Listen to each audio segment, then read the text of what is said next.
But one worry in particular has been climbing up the list recently, and that's the explosive question of Taiwan. Taiwan, of course, is the island state that considers itself the one true China, but that the communist government in Beijing considers to be nothing but a breakaway province that ought to be reunited with the mainland. That's been the state of unsteady coexistence for more than 7 decades now. Of concern has been some recent Chinese activity that suggests it might be considering using military force to compel Taiwan to reunite with the mainland.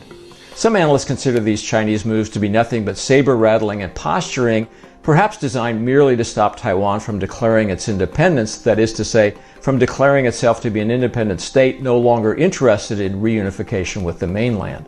But nobody can be sure, and the nationalistic bent of Chinese President Xi Jinping is a cause for worry. A more particular cause for concern has been some recent military activity by China.